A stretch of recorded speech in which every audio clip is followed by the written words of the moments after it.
देखो पिछली क्लास में मैंने इलेक्ट्रॉनिक कॉन्फ़िगरेशन के बारे में बताया था ना, जिससे सोडियम इसका एटॉमिक नंबर होता 11, मास नंबर होता 23। तो ये जो 11 है ना एटॉमिक नंबर ये किसके बराबर होता भाई? नंबर ऑफ इलेक्ट्रॉन में ऐसे लिखता हूँ इक्वल टू क्या होता है? नंबर ऑफ प्रोटॉन, क्योंकि इलेक्ट्रॉन और प्रोटॉन किसी भी एटम में सेम ही होता है, equal number of electron and proton होता। अब neutron, number of neutron plus number of proton equal to क्या होता है? Atomic mass. ये मैं बता चुका हूँ, आपको रिवाइज करा देता हूँ। एटॉमिक मास जो कि 23 है, न्यूट्रॉन मालूम नहीं, प्रोटॉन वही होता जो एटॉमिक नंबर होता 11 इक्वल टू 23। तो न्यूट्रॉन कितना हो गया? 12 हो गया। ये मैं बता चुका आपको, याद है कुछ? इस पे मैं आगे बात करता हूँ। तो ये देखिए आप, मैंने आपको बताया था मैं एग्जाम्पल के तौर पे सोडियम लेता हूँ, मैग्नीशियम लेता हूँ, एल्यूमिनियम 20 तक मैंने बोला था आपको रट लेना चाहिए, फास्फोरस, सल्फर, क्लोरीन और ये हो गया आर्गन। ठीक है, इसका एटॉमिक नंबर 11, 12, 13, 14, 15, 16, 17, 18। तो 17, 18, 11, 12 ये क्या? Atomic number means number of electron. तो कोई भी एटम होता उसमें एक न्यूक्लियस होता, बीच में क्या होता? प्रोटॉन एंड न्यूट्रॉन होता, और इसके चारों तरफ क्या होता? इलेक्ट्रॉन होता। चारों तरफ क्या होता? इलेक्ट्रॉन होता। बताया था ना, यहाँ पे देखो तो 11 है, तो पहला जो सेल है उसमें 2 इलेक्ट्रॉन मैक्सिमम, इसके बाद 8, इसके बाद 1 हो गया। 2 9 नहीं कर सकते, 2 8 1। तो बाहर कितना इलेक्ट्रॉन है? तो वैलेंस, यहाँ पे मैं लिखता हूँ वैलेंस इलेक्ट्रॉन, यहाँ पे मैं लिख देता हूँ वैलेंस इलेक्ट्रॉन, एंड इधर लिखता हूँ वैलेंसी। एक बार फिर से डिस्कस कर लेते हैं इसको, वैलेंस इलेक्ट्रॉन एंड वैलेंसी। ठीक है, मैं थोड़ा इसको नीचे करके लिख लेता हूँ। मैं ये पहले बता चुका हूँ, फिर भी आप देखिए ना, इसको बहुत इंपॉर्टेंट है क्योंकि यहाँ पे 10th का बेस बनता है, इसको आज देख लो। वैलेंस इलेक्ट्रॉन एंड वैलेंसी, है ना? अगर नहीं दिख रहा तो कोई बात नहीं, सुन लो। Valence electron, valency. इसके लास्ट में कितने इलेक्ट्रॉन है? 1। इसका वैलेंस इलेक्ट्रॉन 1 और इसकी वैलेंसी क्या हो गई? 1, क्योंकि ये क्या करेगा? लूज करेगा। तो मैं माइनस कर देता हूँ, मतलब लूज करेगा। तो जैसे ही एक इलेक्ट्रॉन लूज करेगा इसके पास 8 इलेक्ट्रॉन हो जाएगा, और फर्स्ट सेल के अलावा किसी और सेल में मैक्सिमम 8 इलेक्ट्रॉन होना चाहिए। तो वो 8 इलेक्ट्रॉन या तो ये 7 गेन करेगा तो 8 हो जाएगा, या फिर एक लूज करेगा, इसके लिए वही बढ़िया है। ठीक है ना?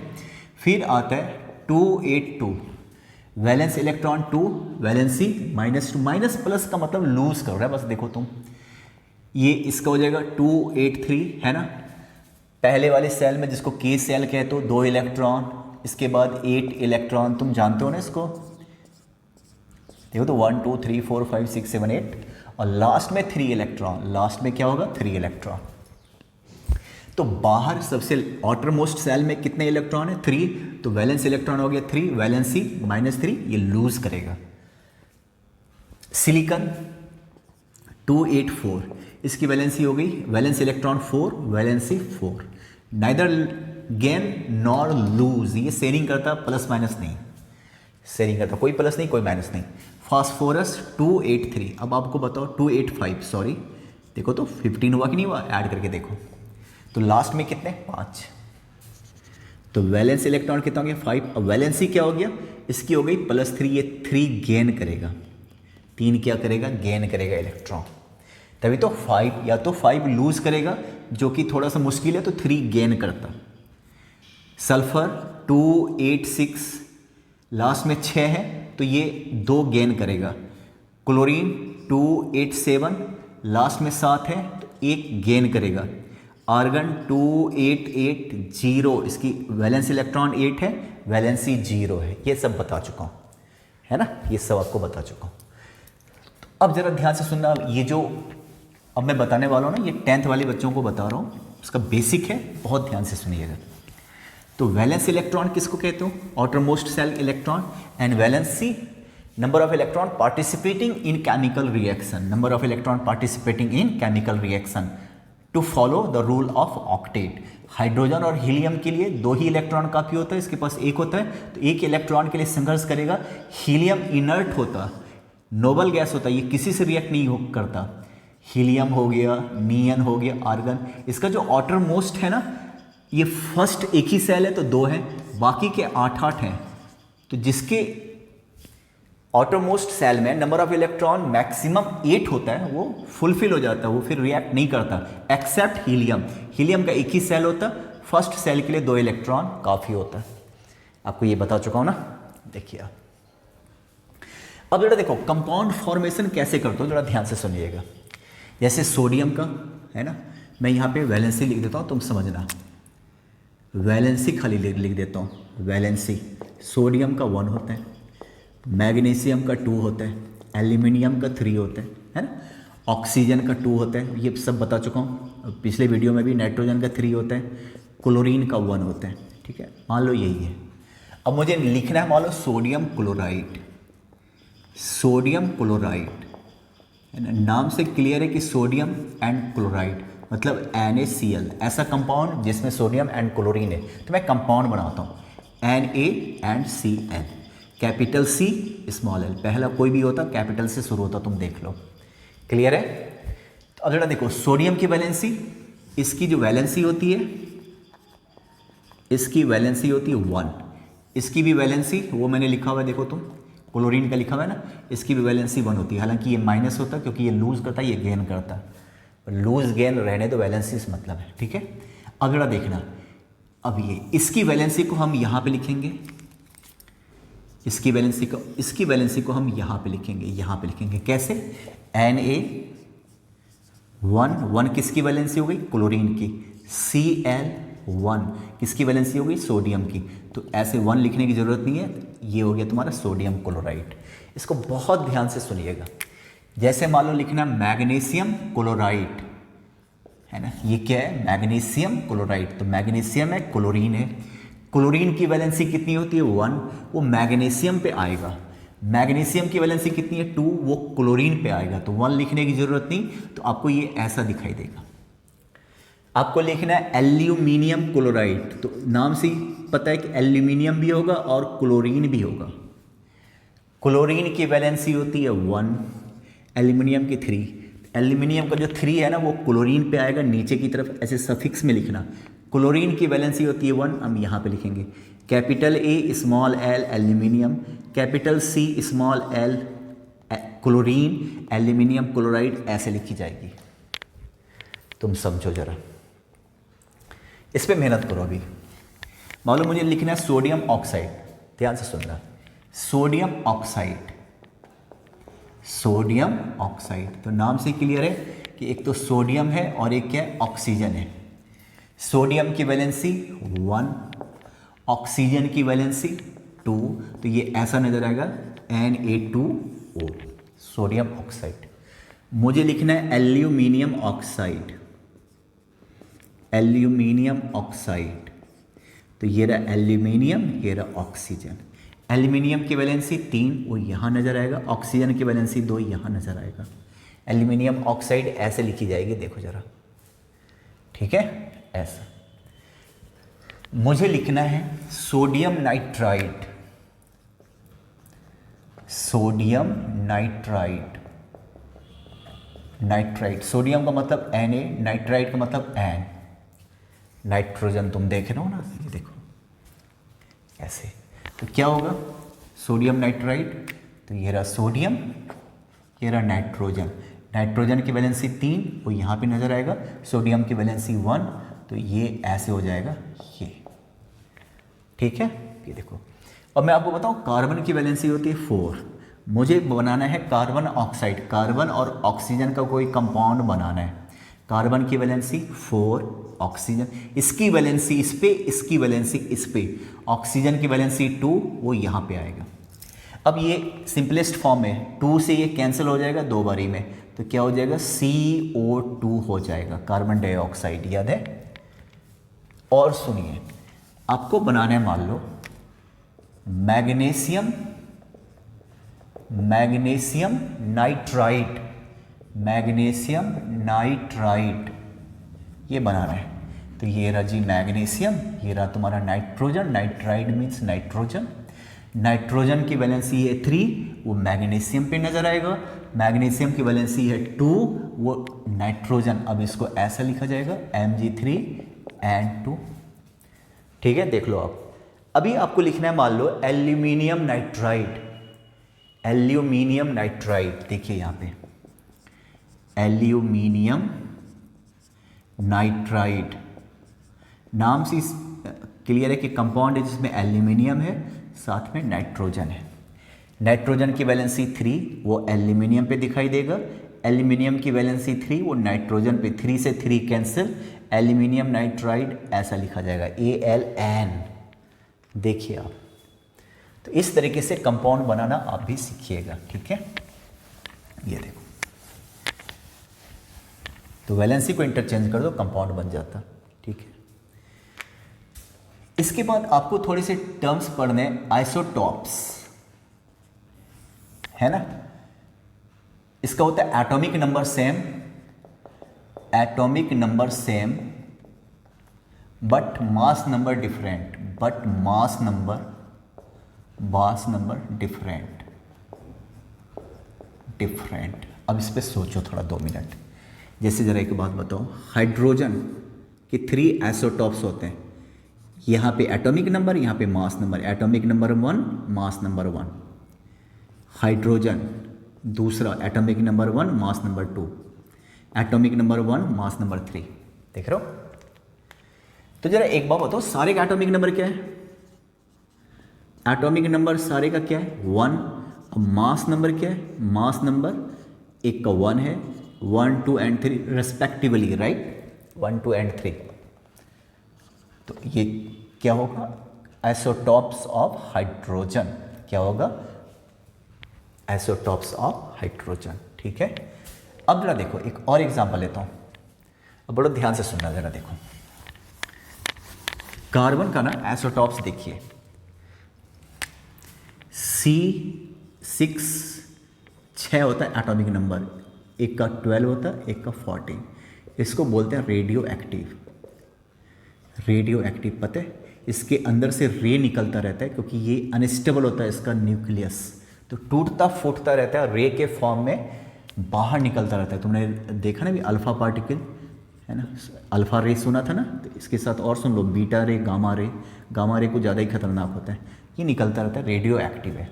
ये नॉर्मल है, वो रेडियो एक्टिव। हम जिस कार्बन की बात करते हैं वो ये होता है। ठीक है, अब दोनों का एटॉमिक नंबर क्या है? एटॉमिक नंबर क्या है दोनों का? 6। Atomic number means number of electron. मैं सीधा ई लिख देता हूँ, समझ जाना। इलेक्ट्रॉन कितने? 6। तो इलेक्ट्रॉन अगर 6 हैं भाई, तो प्रोटॉन कितने? ये भी 6 हैं।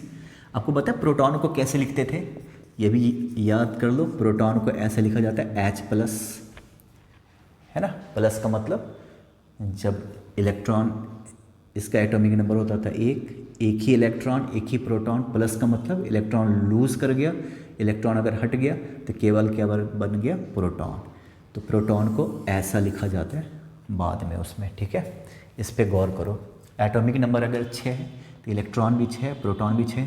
न्यूट्रॉन कितना है इस वाले में? न्यूट्रॉन कितने? 12 है। 6, 6, 12, तो न्यूट्रॉन भी 6। 6 + 6, क्योंकि मास नंबर क्या होता है? Proton plus neutron. 12 हो गया ना। प्रोटॉन और न्यूट्रॉन को ऐड करोगे तो मास नंबर 12। यहाँ पे आ जाओ, यहाँ पे इलेक्ट्रॉन 6, तो प्रोटॉन भी 6। न्यूट्रॉन कितना हो जाएगा? 8, क्योंकि 8 + 6 प्रोटॉन प्लस न्यूट्रॉन को तुम क्या बोलते हो? मास नंबर बोलते हो। क्या बोलते हो तुम? Mass number. याद है?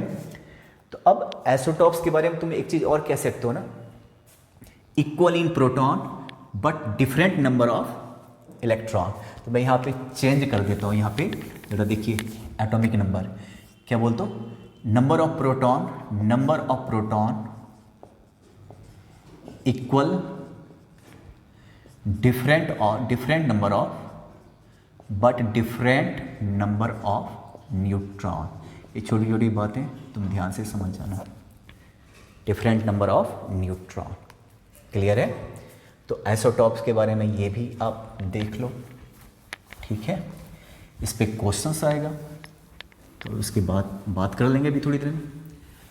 Isotopes, atomic number same, mass number different. एक होता है आइसोबार्स, ठीक है, ये देखिए आप आइसोबार्स है ना, उसका उल्टा है, मास नंबर सेम होता है, एटॉमिक नंबर डिफरेंट होता है। Mass number same, atomic number different. अब इसको देखो, isobars, isobars, mass number same, atomic number different, atomic number different. For example carbon का लिया था 6 और 14, अभी लिया था ना, ये आइसोटॉप्स था कार्बन का, 12 नहीं 14 लिया। एक नाइट्रोजन होता 7 और 14। मास नंबर दोनों का क्या है, मास नंबर आप देखिए दोनों का 14 है। एटॉमिक नंबर क्या है, एटॉमिक नंबर एक का 6 है, एक का 7 है। देख लो तुम। एक और देखिए, कैल्शियम 20-40 होता है, एक आर्गन 18 और 40 होता है।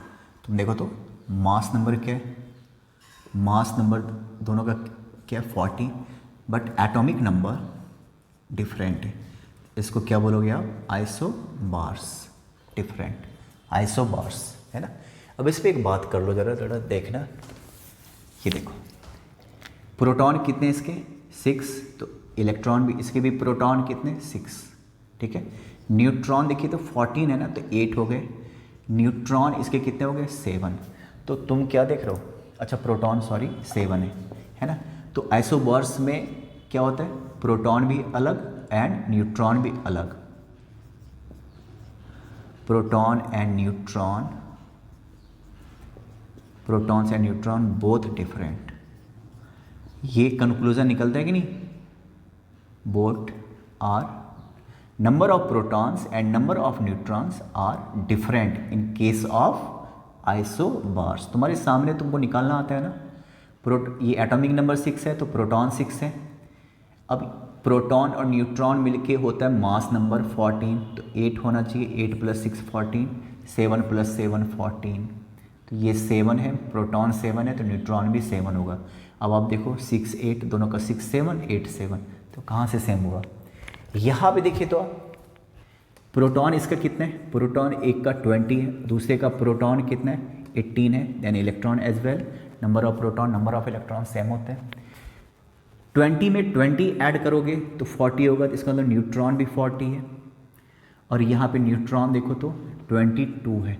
तुम देख रहे हो दोनों का प्रोटॉन भी डिफरेंट है और न्यूट्रॉन भी डिफरेंट है। तो आइसोबार्स में प्रोटॉन और न्यूट्रॉन ये सब क्या होता है, डिफरेंट होता है, इसको बोलते हो तुम आइसोबार्स, ठीक है ना। ये अब एक होता है आइसोटॉन्स, आइसोटॉन्स, ये देखो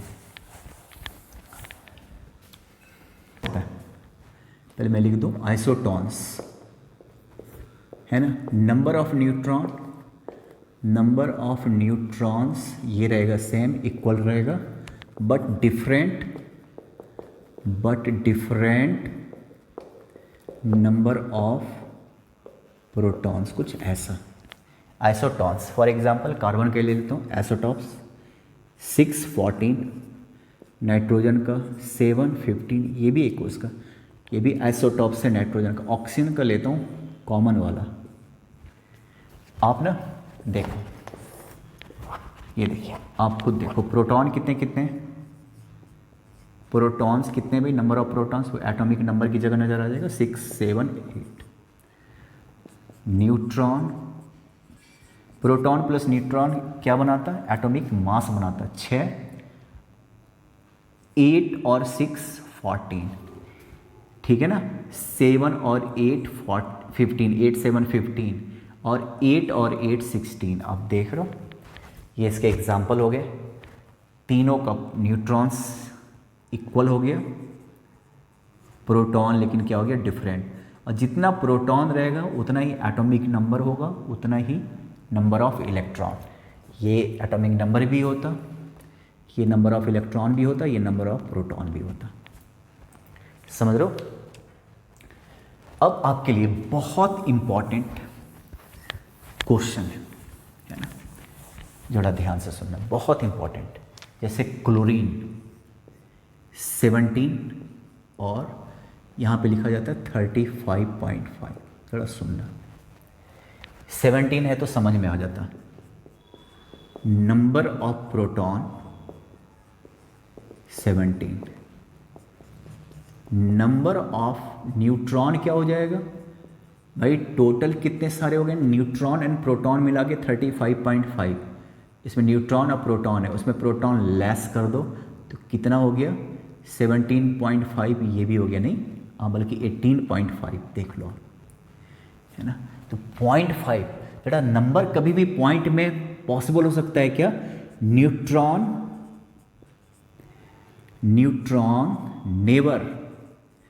never exist in fraction.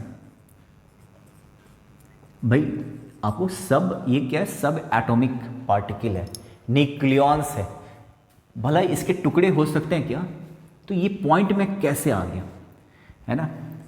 How atomic mass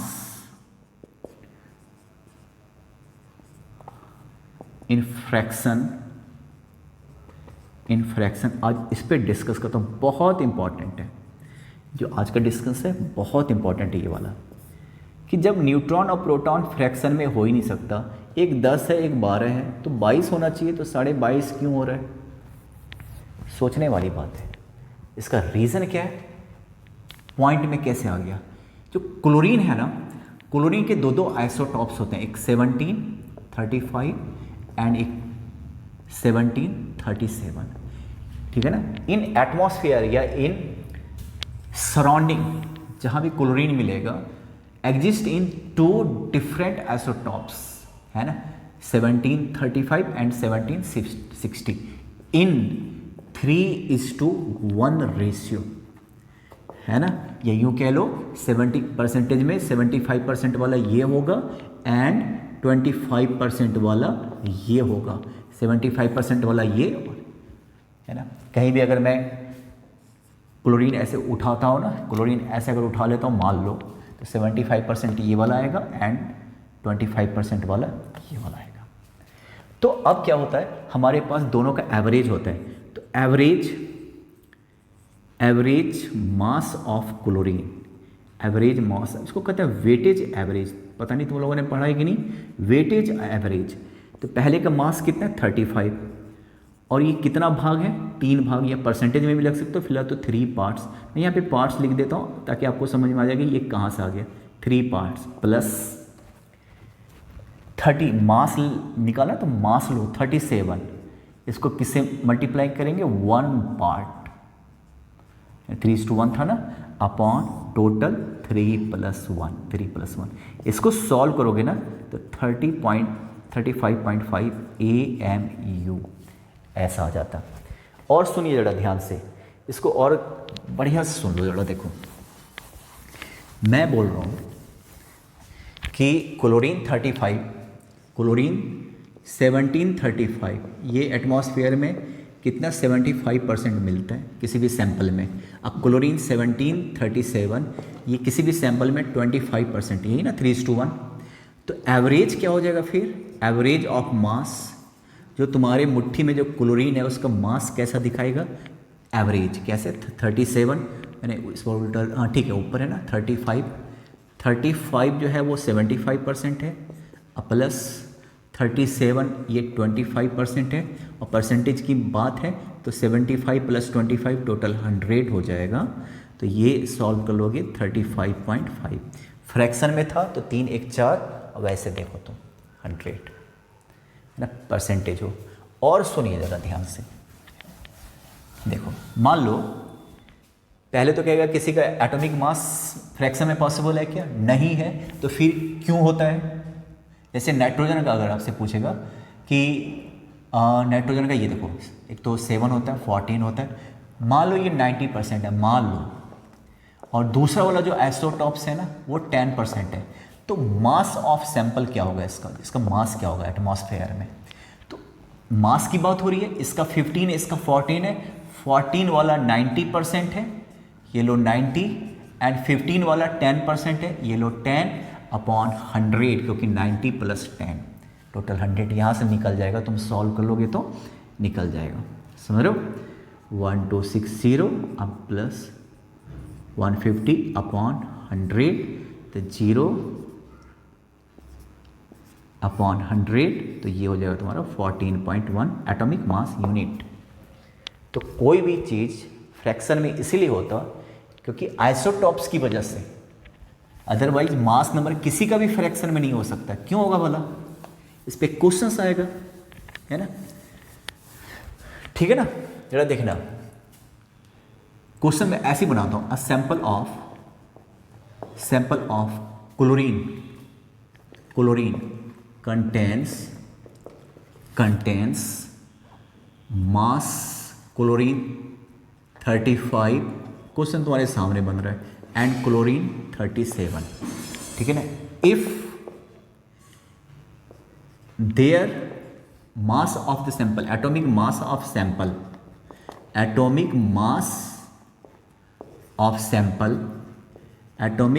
of sample is 35.5, तो फाइंड देयर रेशियो, ऐसे ही चलो किस रेशियो में प्राप्त होगा।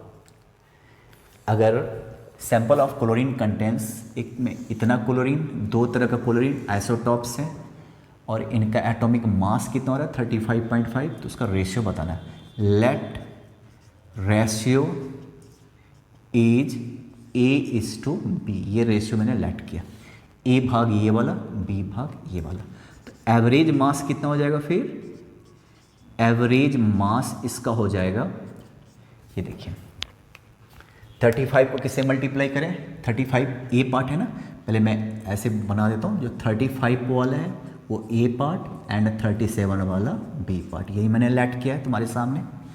तो मैं 35 को A से मल्टीप्लाई करूँगा प्लस 37 को B से मल्टीप्लाई करूँगा, है ना भाई, B से अपॉन टोटल ऐसे लेते हैं ना A प्लस B, और ये कितना दे रखा 35.5 क्रॉस मल्टीप्लाई। देखिए आप यहाँ पे लिखो 35A प्लस 37B, है ना। देखो तो मॉनिटर से बाहर तो नहीं चला गया, नहीं, ठीक है। तो क्या हो जाएगा 35 पॉइंट, यहाँ पे लिख लेता हूँ, equal to 35.5 A plus B। देख लो क्रॉस देख लो ना, 35 37, एक काम कर लेता हूँ 35, चलो पहले ब्रैकेट खोल लेता हूँ आपके लिए, 35A plus 37B equal to 35.5A plus 35.5B।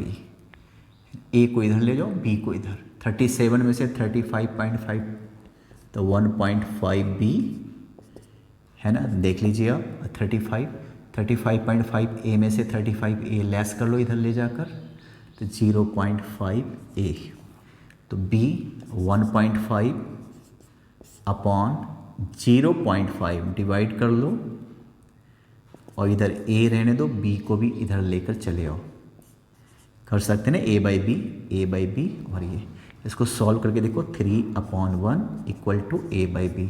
क्या रेशियो हो गया 3:1, क्या रेशियो हो गया भाई 3:1।